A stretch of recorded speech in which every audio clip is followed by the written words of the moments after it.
વાવ થરાદના થરાદ ખાતે રબારી સમાજ દ્વારા શિક્ષણ અને સંગઠનનો અનોખો સમન્વય જોવા મળ્યો છે, જેમાં ગૌપાલક એજ્યુકેશન સેવા ટ્રસ્ટ દ્વારા નવનિર્મિત હોસ્ટેલનું ભવ્ય ઉદ્ઘાટન કરવામાં આવ્યું। આ સાથે જ સમાજના તેજસ્વી તારલાઓનો સન્માન સમારોહ પણ યોજાયો હતો। વડવાળા ધામ દુધરેજના મહંત શ્રી કનીરામ બાપુના આશીર્વાદથી યોજાયેલા આ કાર્યક્રમમાં સમાજના દિગ્ગજ નેતાઓ અને આગેવાનો મોટી સંખ્યામાં ઉમટી પડ્યા હતા।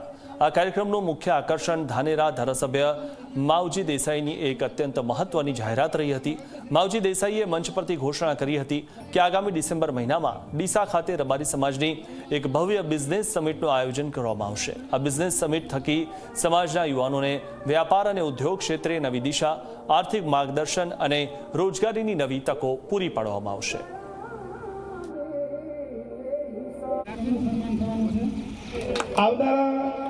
ડિસેમ્બરની અંદર ગોપાલક બિઝનેસ સમિટ કરવા માટે પણ આપ સૌના આશીર્વાદ થકી જઈ રહ્યા છે કે રબારીનો દીકરો અને દીકરી પશુપાલન, ખેતી એ તો વર્ષોથી કરતો આવ્યો છે, પરંતુ એને કોઈ પણ એક ધંધાની જો શરૂઆત કરી દેશું તો એ ધંધાની અંદર એ ખૂબ પ્રગતિ કરશે, ખૂબ આગળ વધશે। એક નોકરી કરવા વાળો એક ઓફિસની અંદર આપણો દીકરો કે દીકરી હોય તો આખી ઓફિસનો કબજો કરી શકે છે। એ પ્રકારનું વિઝન આપણા રબારીના દીકરા અને દીકરીઓ છે। તો એ જ પ્રકારે એક ધંધાની જો શરૂઆત કરી દેશું અને જે લોકોએ ધંધો કર્યો છે, જે ધંધાની અંદર શરૂઆત કરી છે, ધંધાની અંદર ખૂબ આગળ વધ્યા છે। આજે સત્તનભાઈ જેવા અનેક ઉદ્યોગપતિઓ આપણા રબારી સમાજમાં છે કે એક ક્ષેત્રની અંદર આગળ વધ્યા તો છેક ખૂબ ઊંચાઈ સુધી પહોંચી શક્યા છે।